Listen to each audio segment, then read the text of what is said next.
in that last game, we should continue right along. And that last game with the Ziggs ultimates as well, he's picked up quite a few kills, helped steal away red buff a couple of times. He had some great placement on his satchel charges, did a fantastic job overall, so it looks like they don't want to go up against that, but Lyon can take away Elise. Yeah. They don't want that. One of the actual key factors that was shifting some of the skirmishes was the Ziggs bomb. For instance, that turnaround when there was that Orianna ultimate, Seven was trying to follow up into the enemy jungle. They got caught in the Ziggs bomb, they got caught in the Rumble ultimate, they got caught in the Thresh ultimate. If you can ban out Ziggs, generally it's a good idea because he is an incredibly strong presence in every possible way. And there's still a lot of other champions available right now. I mean, for instance, Mundo is still there, Siobhan is still there. Every AD carry is still available to be played, as well as quite a few junglers. I don't know, what are Summoners going to prioritize here? They did go with Tristana for SN game #1. I would imagine they're not going to go for that this time, but we're going to see Yasuo. He hasn't been too successful today. It's an I want to see how they can work with it. It's one of those weird ones where Yasuo, even when he gets picked into good matchups, tends to seem to lose the game in my weird experience, because I keep seeing him up against Gragas. He destroys Gragas in a pure one-on-one sense, but the thing is Yasuo pushes up and he doesn't have reliable escapes unless he's got minions. If he's pushed up, he's not going to have any minions, so he ends up getting ganked into oblivion. Then you end up with a very, very strong team fight presence, Gragas. Well, we did have Renekton actually scraped by the bans, was banned out both the first and the second game, and it's going to be picked up right away for Porky, as well as Thyak going for VIII, who's taking away the jungler that Seven Wars used, and forcing Krow to play something he might not necessarily be comfortable on. Well, again, I don't actually think that's that important of a thing to. Ooh, hello. Okay, so stealing away the VIII, I don't think Krow was that comfortable. Yeah, he didn't really seem to play that well. I'm not sure. I mean, it was things like he was always top. Yeah, he ganked top a lot. He did, for instance, try the Vault Breaker into Flash maneuver, which is a very, very difficult thing to execute, but it enables you to do the same thing as Gragas Body Slam. It's just way faster. You have to really be on point. He screwed it up. He didn't do it. He missed, wasted his flash. That was actually before the pink ward, and he got caught. Now this is interesting. We see Kayle being hovered over. Ooh. And I'm thinking to myself, she's open. The Nocturne ultimate, paired in with Gragas ultimate, paired in with Yasuo's ultimate. So you can't even see who's being ulted to use the Kayle ulti on, unless it's Kayle. True. That is definitely true, but Kayle likes to be relatively close up anyway, and you can always try and preempt it. It is going to make, for instance, a jungle fight even harder, because obviously Nocturne cuts out all the vision from the wards, and that means all the brushes are suddenly death traps to you, and if you're a squishy, you don't want to be anywhere near it. But if you're in that situation as Kayle, you can always ult yourself, and you're a massive damage threat that's not being focused out. Are they going to pick Tristana again? Well, they are hovering over, and they're also hovering over Annie, who Kimi was able to pick up that double kill fairly early on for Seven Wars in that bottom lane. But Leona, Annie as well, I mean, wow. Oh. So we see Alistar being hovered over. But before we get to that, talk to us about Tristana and Leona real quick, because it's not like we see too often, but we know how strong Leona could be, and we saw how strong Essa is already on Tristana.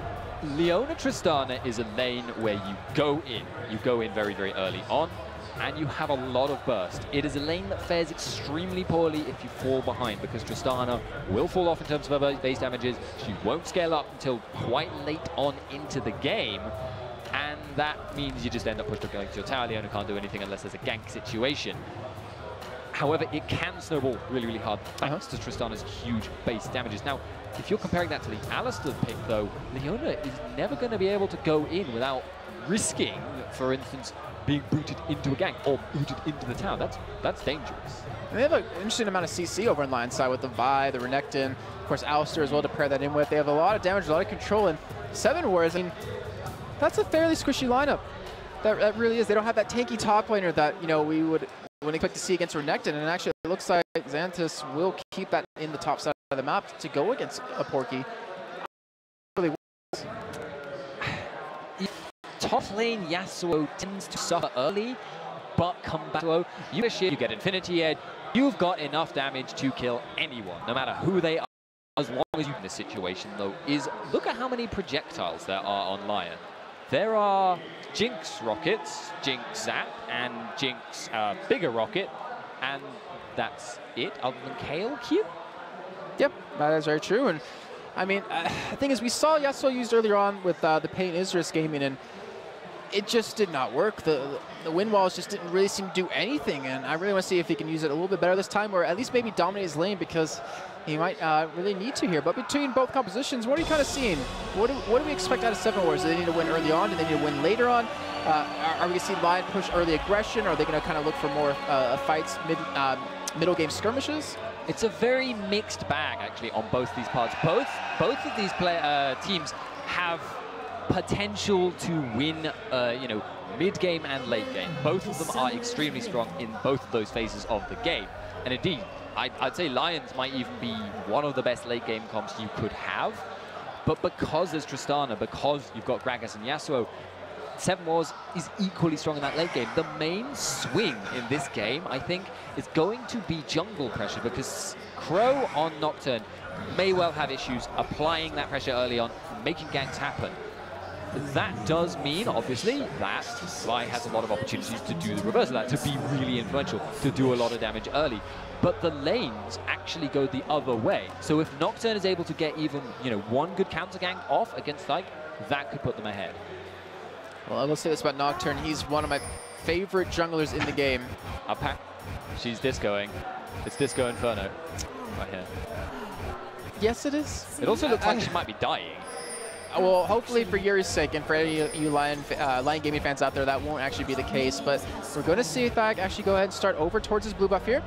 And we're actually going to see Krow start at his red buff. So it looks like both junglers will be able to visit this top lane around level 3 here. And definitely want to assume that, you know, if Porky can get an early advantage, it's going to be definitely hard for Zantins to really do anything against him, but also vice versa, depending on how this matchup really goes here. Yeah, if you end up in a 3-on-3 situation, actually, in this top lane, thinking about it, I'm a little bit puzzled as to who's going to come out ahead, because Yasuo has a lot of damage and a lot of CC if he's ready for it, but I think most likely Krow won't have expected Vi to start at the blue buff, because that's fairly atypical nowadays. And you may actually see Vi be the one doing the counter ganking here. And if you can snowball Renekton against Yasuo, there's not a lot he can do against it. Well, let's see how this game goes. We already saw Zantins play really well earlier on. We saw Porky play his Mundo perfect down to a T. And I want to see how this game really develops. You're also in the bottom lane, because Alistair, we hardly ever see him. I mean, I think OGM was the last time I saw him I can recollect right now. And he's already being aggressive here, pushing Kimi out. They do have sustain that, you know, 7 Wars doesn't have towards this bottom side of the map. Then again, Yasuo pushed the lane really quickly with that heal and with Alistair's passive right now. And he's looking to be aggressive. He's looking to hit level 2 here and actually go for the fight. And it looks like 7 Wars just going to back out, not let them get that opportunity. But they do get the pushback onto Essa over the wall. Not really intended. Totally out of XP range. Worth it. Totally worth it. Totally worth it. But let's see, he's forced to back away right after that. And we're going to have him actually start with a Doran shield as well as Kimi. Yeah, Doran's shield start now is pretty much standard. You basically now need a reason to not go Doran's shield, because it gives you so much lane trading potential compared. If you're in a 2-on-2 for any length of time and you don't have that, you're basically screwed, and that's really, really bad. Well, we're seeing Krow. He's looking for the counter gank here, as we do see Zantins actually going really aggressive on a Porky, doing some good damage. And he's going to walk around towards his tri-bush. He's not spotted by a ward just yet. And we do see on the minimap, Thyak is over towards his double golem. So we're actually going to see them do this out right here. They're going to know what's going to happen, but do they feel confident to go for 2v2? We see him back away. We see the flash coming out of Zantins. And he's forced to flash back to his teammate, but the ignite comes down. He's getting dropped very low. The health pot is taken. He's actually still alive here. And we're going to see Krow pick up the first blood on the Porky. They turn this around. Thyak is just running away, trying to survive. He's getting minion blocked out the wazoo, and he's able to escape here. But his flash is down, and they turn that gank completely around. Even Yuri came up from that middle lane to try to help out. Yeah, Yuri actually, his presence is probably why they didn't pursue Vi any further. They may have been able to get the kill, maybe not, but it certainly wasn't worth risking Kale appearing and killing everyone who was left alive. Really nice stuff there, though, by Lyon, because they went in so quickly. The Krow, who was waiting to counter gank, actually just wasn't able to get there really when he was expecting to. And it's just that the actual fight didn't go their way. Yeah, it was a great job as well. Porky just got slowed, he got feared up, he just couldn't chase him down. And also Zantins, I don't give him credit, because he popped that health pot right when he realized, like, oh crap, I'm getting ganked, I need to stay alive here, and was able to just use that to keep himself quite healthy. But as you see in the bottom lane, NerzhuL not really able to do too great harass onto the enemy team with 7 Wars, but CS is pretty much tied up here between both these teams' bottoms. Yeah, bottom lane, I'm not expecting much until a gank appears, which may happen quite soon, looking at the map right now, but neither side wants to go in on the other one as in a 2-on-2 situation because they essentially come out worse. If you are Lyon and you go in, you get pulverized up, you get headbutted into a really bad position. If you are Alistair, though, and you go in, Lyon is going to counter-engage on your AD carry. So it becomes a farm lane, and they're actually both fantastic late-game AD carries anyway. And Porky, I mean, he just got back to lane, and he did, where he was the first death for Lyon, and Zantins was able to get the first blood, but you can see the trading potential out of Renekton was just completely able to outscale him right there, completely coming out ahead in that one. And we see Zantins going for that Vampiric Scepter to kind of get some sort of lane sustain right now, but obviously, the time about before, 7 Wars still really hesitant to go for an engage here. We do have, you know, Thyak, he's in the vicinity to help out if he needs to. Krow is really not as close as he'd want to be, but it's been a really quiet game so far, and we kind of should expect that here in this best of 3 because the winner of this game goes on to play against the winner of Millennium and CNB. Yeah, both of these junglers here have the potential. I mean, VIII has a little bit more potential early on than Nocturne, but the thing is, both of them are perfectly happy to just farm till 6, and none of the lanes right now are looking too easy to gank. I think VIII is thinking, I don't really want to gank, Yasuo because Nocturne seems to like to counter gank that area. So they're just going to be happy to leave it as it is and farm till 6. When they've got that 6, though, expect things to happen because both of them are huge and quite long cooldowns. And that's when we get to hear the scariest sound or the most fun sound ever, depending on what team you're on out of Nocturne, using that darkness to really get into a fight. And I'd imagine middle is like the only lane who'd really want to gank with that, since top lane is just so damn tanky and bottom lane has such great escapes. But you're seeing a little bit of harass come out of 7 Wars. They seem to be getting a little bit more comfortable here, maybe favoring their chances a little bit more here. And you can see, look at the AD carries, both still have their health pots. That's kind of showing you how little harass both these teams have been playing there. Yeah, there's just no point in them trying. They will both be unable to make an all-in happen, both be unable to make any harassment stick, apart from just, you know, casually doing it in order to keep people honest. So, as you mentioned before, I think mid lane is probably going to be the focus post level 6. Yasuo maybe will get ganked again, but it's very, very tempting to go for a Kayle when you've got Gragas there with the ultimate to set up. And I like what we're seeing actually out of Brewster as well, because he started backing in range of Lyon. So they knew he was backing away.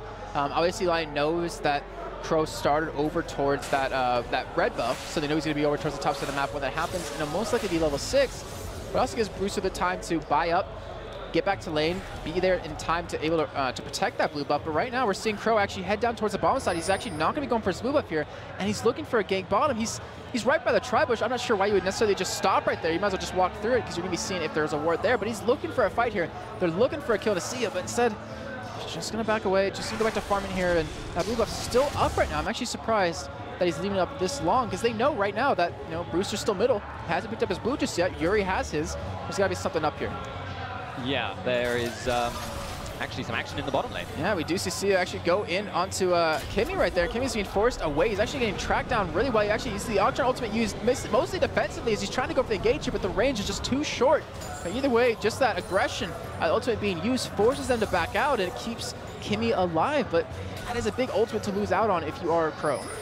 Yeah, I think Nocturne Ultimate is going to be significantly longer cooldown as well than Assault and Battery. I will just double check that fact, but yeah, there's about a 30-second window now where VIII is going to be able to make a gank happen regardless of what happens. Essentially, even if Nocturne is there to counter gank 2-on-2 or 3-on-3 situation, they will come out on top. I would love to see Thyak try and take advantage of that, but there may not be an opportunity.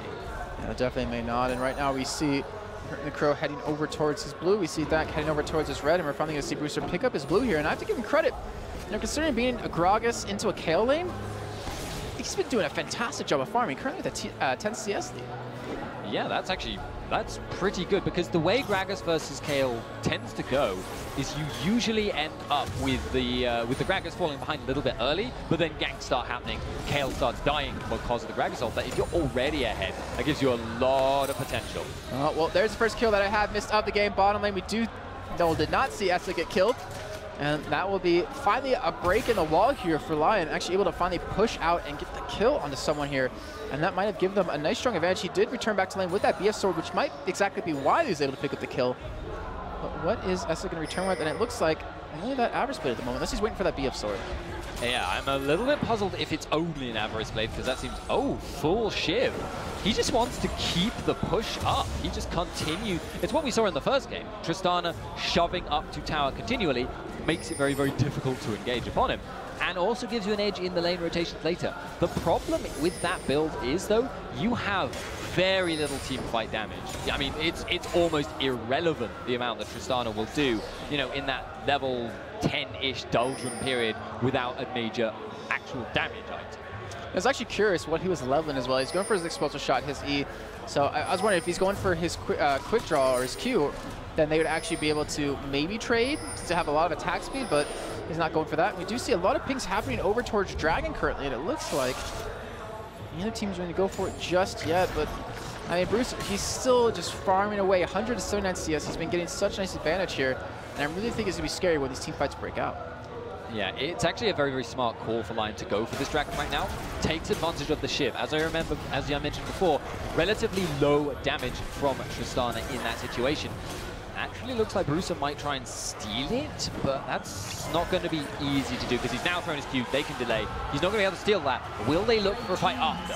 Oh, we just see that Smite land in. We just have Lyon pick up the first Dragon of the game. I was thinking maybe Krow will use his ultimate and get in there to try to do a drive-by steal like in the videos I used to make back for Rift Miss, but instead they let that one go. They retain only a 500 deficit here, and Lyon able to get a little bit of a lead right now, but will they be able to roll with it? Will they be able to make something happen off of it? That's the real question, and I believe we're going to get that answer coming very soon because we see Thyak, he's visiting bottom. They do get the knock-up on the Acid. He gets hit with the solid battery. He's not going to escape. He's going to go down. Or will he? He's still alive. They do end up picking up the kill on the Thyak, and a great engage, a great initiate out of NerzhuL. That pulverize in the middle of the jump is one of the ways that Tristana has slight problems. Because of the delay on the jump, you can time it to do that intentionally. And Alistair did a brilliant job. And we do see that use that Q to kind of escape right there. Not going to get caught.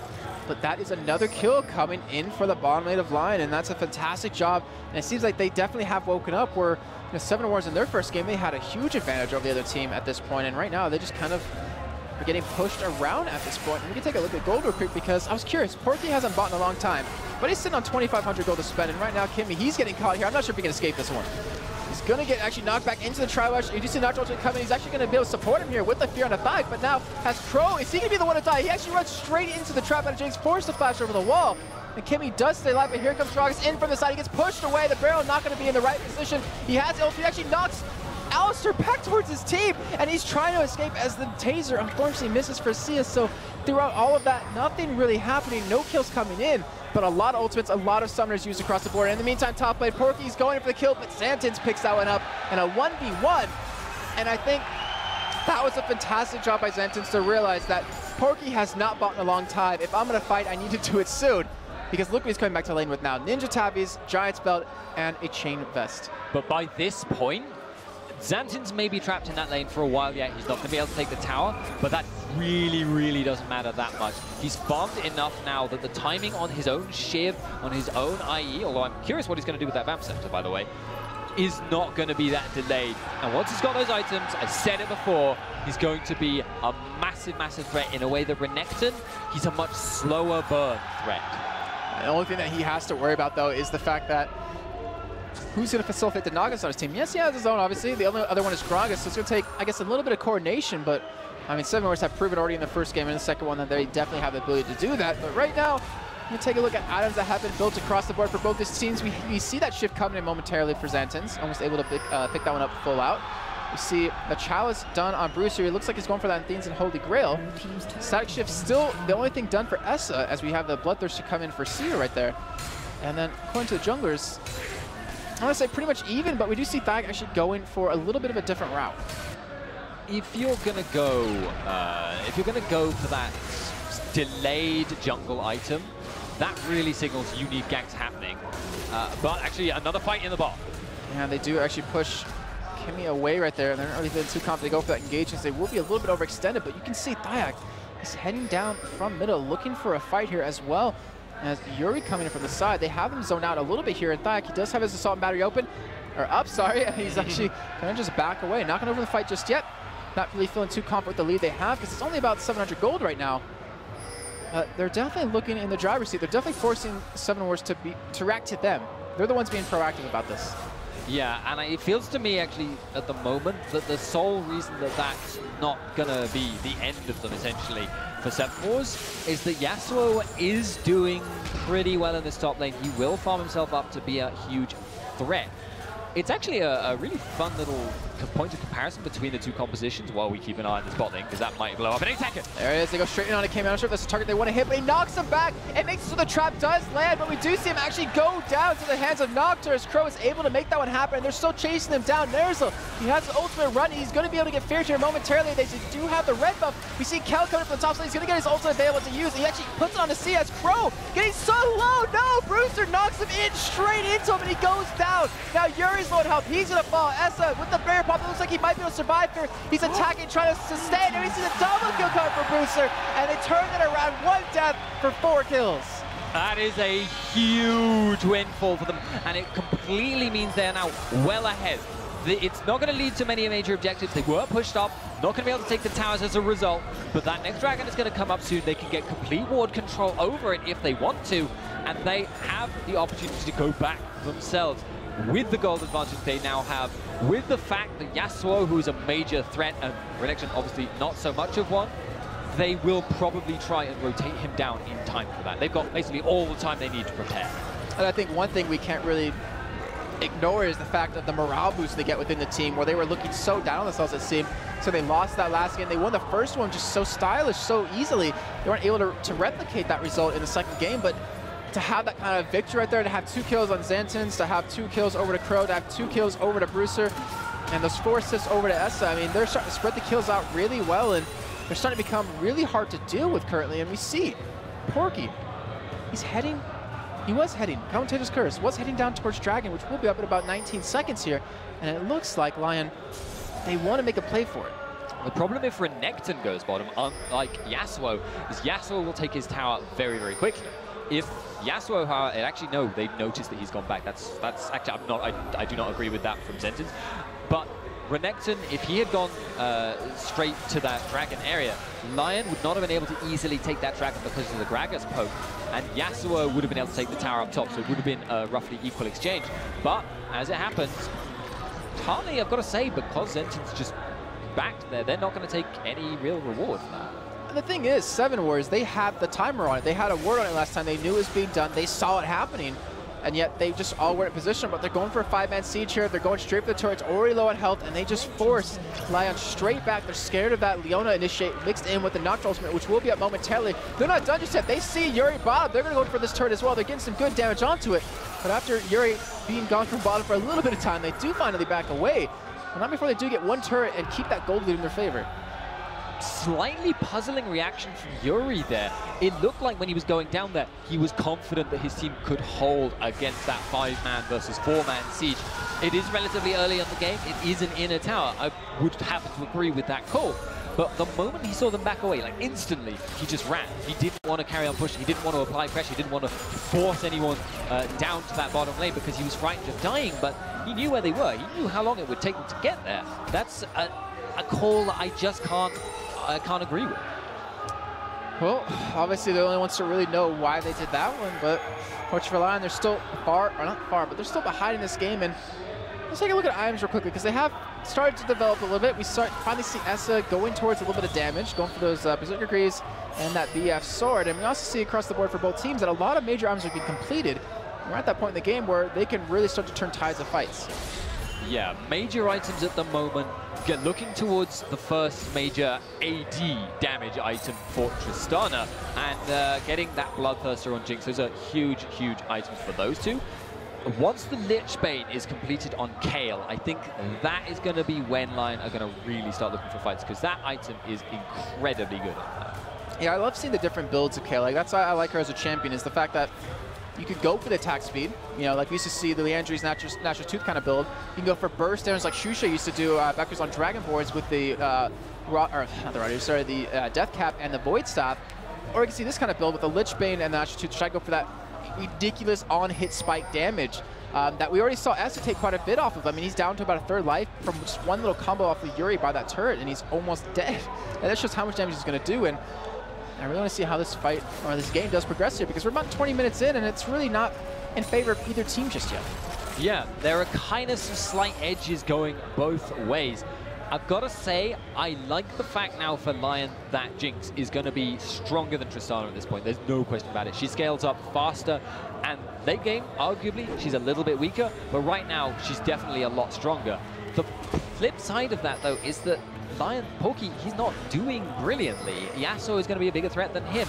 But the flip side of that is that Kayle is going to do more sustained damage than Gragas. So there's so many kind of odds and sods. It's impossible to call a fight ahead of time. And so much of it's going to come down to execution, catches, and lane rotation. Speaking of which, Gragas is actually, no worries about it. He's just going to... I thought he might get entrapped there because Jinx was kind of circling around him on the map, but he just walked out. That's probably like the most mobile fat man I've ever seen in my life. It looks like he weighs like 10 pounds, how quickly he's able to run around. But we see 4 men grouping up towards the bottoms of the map at a 7 worst here. And obviously, it's going to be hard to dive a Kayle and an Alistar, but that turret's already very low in health, and you see them trying to want to commit this. But the top side, we do see Zantins actually get caught here. He's not going to survive this one as he does get chipped down, but he does commit Thyak's ultimate off of that. And I really wonder what are Seven Wars going to do about this, because they're going to lose their top turret. They do get bottom. Nocturne goes straight into the backside, straight onto Yuri. He's going to get the fear off, but it actually flashes straight out of it. They go straight for Essa. They do get the kill out, but not before he gets the slow jumping on top of him. There's 1-for-1 trade so far. Here comes Gragas from the side. That's going to be another kill, and they're going to pick up the turret and the kill off of that for a trade on the top side of 1 death and 1 turret as well. That gank on the top lane set everything in motion there. It meant that Lyon knew they needed to take, so that they could take that top tower because no one would have been able to rotate there in time to stop them. They knew they were, as a result, sorry, Seven Ward knew, they knew that they could dive that bottom lane because they had Leona in the area, they have Nocturne in the area. It was a 4-man gank. But I think Lyon have come out ahead basically just because Jinx is sat in the mid lane. Yeah, somehow, I don't actually know how she got there from bottom lane, but regardless, she was there. She was actually mid the whole time. She was mid the whole time. Yeah, oh, so it was Kayle in the bot lane. Oh, we see Seeiya get caught there by the Gragas ultimate. Actually uses the flash, uses the barriers. Actually able to survive here. They're not able to chase him down just yet. Yasuo coming to the side. Does he have the knockup? He goes straight for Porky here instead. Does quite a bit of damage onto Porky, trying to juke them out. He will go down to Zantins. And right now, Vi gets caught. Gets the ultimate for Zantins. Look at the damage that just came down top of him. He gets the ultimate out of Kayle. He's going to survive from that ignite, and they're able to chase them away. But they do get that one crucial kill on the Porky. They do force Thyak back. They force a lot of summoners out of the hands of Lyon. And will they go for Baron off of this? That's a risky call for them to make. If they go for it, it's a brave one because Alistar will jump into the middle of this if he finds out about it. They can follow it up. They have got Kayle.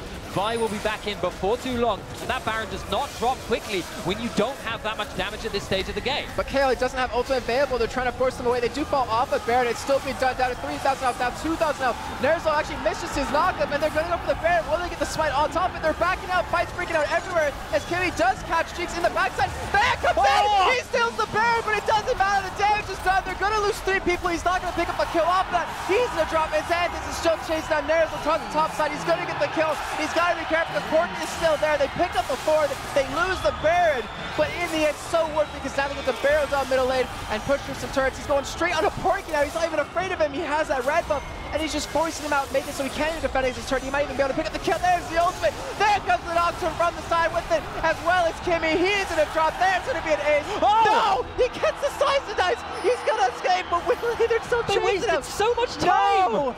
They don't get it. They're going to get a middle turret off of it, but I think that's just about it. They might have been able to pick up the inhibitor turret if they didn't chase him down. They could have had an inhibitor turret. They could have had potentially even, if they wanted to play it a little bit safer, the dragon, which was there. They could maybe even have turned around and tried to... wait, no, it's not even up. They could not, like, possibly have gotten a worse trade having been in that situation with Renekton getting out alive, with the whole team respawning before they could do any huge damage. And that kind of resets us again, because now Seven Wars haven't got a definitively huge advantage. This dragon is going to Lyon. And they will... Oh, I would say Zantins picked up. No, he got a top turret, so that dragon will go over to Lyon. But Zantins did pick up the top lane, gave them a little bit of extra gold here. We're all tied up here in turrets, 4-4, 40.3 thousand gold to the 38.8 thousand on Lyon's side. 13 of 5 in kills. The kills don't really reflect the true nature of the game so far because of the amount of dragons that Lyon has been able to take. But that last fight getting insane. We even see Krow going for that frozen heart right now. And items are being completed left to right. I want you to walk us through what you see, because we see a lot of major items completed for everyone on the team. Well, okay. Most important thing, I think, for items is now Kayle has the Lich Bane, has the Nash's Tooth. She is now a completely unignorable damage threat. Yasuo has gone for a Blade of the Ruined King and a Shiv, which is an unusual build choice. But it will give him lifesteal. It will make him a little bit harder to focus out in team fights. And that's quite important when you're against so much hard crowd control. At the same time, that Frozen Heart on Nocturne is going to make it a lot harder, if you think about it from the perspective of Lyon, to really output the damage they need, not only on Krow himself, but at all, because that aura is going to gimp Jinx, it's going to gimp Kayle, it's going to be cutting down their damage hugely overall, which means it's a really, really important choice.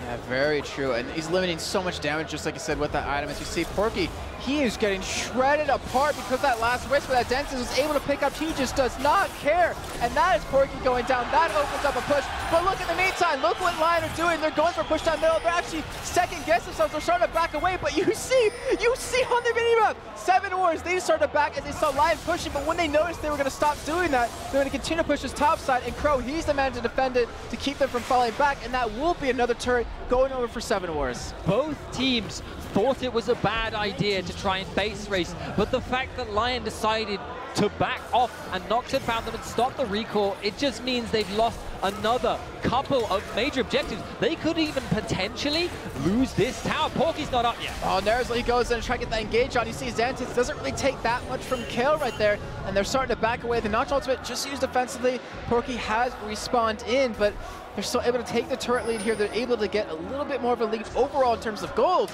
And this is getting really dangerous for Lyon. They are so close to slipping to the point where they will lose this game. They will be out of Intel Extreme Masters Sao Paulo, and we will see 7 wars advance on to play against the winner of Millennium and CNB. Jason, they're being pushed back on their heels at this point. They keep coming out slightly behind, and I feel that might be what's affecting the mentality of their decisions. I think that might be why they retreated from the base race, even though they have Jinx, who is Tower Destroyer #1. Ooh, Gragas, he is being very, very greedy right now. Oh my god! He lowers the back with the body save and the flash, and the ultimate knocks away the rest of life from doing anything. But Seeiya's attacking Krow as she gets engaged upon by Yasuo. He doesn't get the kill just yet. He does get forced away. He's so low on life. He's gonna escape right there, but they're not done just yet. Kimi picks up the kill to Seeiya as it comes back over the wall with the rocket jump, and then the knockup on a NerzhuL. He's not gonna escape. That is gonna be 4 kills for 0 deaths by 7 wars. Look how damn low they are, but they're gonna push us. They're gonna get an inhibitor off of it. It's an inhib at the very, very least, and they might actually be able to take the second one. It depends if they can regen up enough to tank another tower. Yasuo is actually going to go bot lane. They know they don't need any more than the 4 men here. They will take that inner tower on the bottom side, and they'll take the mid inhib. They've suddenly put themselves well ahead on map pressure, and the Baron won't be far off. And you just talked about, you know, the Frozen Heart and how effective it can be. And if you look at how low on everyone's 7 wars is, if that Frozen Heart wasn't there, I wonder if this fight would have been completely different in favor of Lyon, because that attack speed decrease onto the 3 major damage dealers from Lyon just completely, I want to say, save them. And the broken, messy kind of fight, that's where your attack speed becomes the most important. That's when the sustained damage of Kayle and Jinx becomes the most important thing, because you've got so much time to output it. Having a 20% decrease on that for the entire duration, that becomes more significant proportionally than it ever would normally. All right, well, we're 28.5 minutes in here. I think we're finally going to have a little bit of a breather right now. We can slow it down a little bit because Baron, about a minute respawn on that. You have about a minute on Dragon as well. People pretty much have, I don't want to say full builds, but majority of their full core item builds finished for both teams right now. And 7 wars have been winning these last couple of engages. They're now up about 6,000 gold as well. And we're getting to the point where Baron, that's going to be the next point. That's going to be the decider of this game. And last time, Thyak was able to steal it away. Last time he was able to steal it away, but it was such a close thing. He was, I don't think he actually got it with his smite that time. Correct me if I'm wrong. No, he did not. He did not. He smited a little bit earlier, but he still got it in the end. But it cost him 4 people. Yeah. Porky was the only one to retain it, and then he ended up losing it not that much later to Zantins.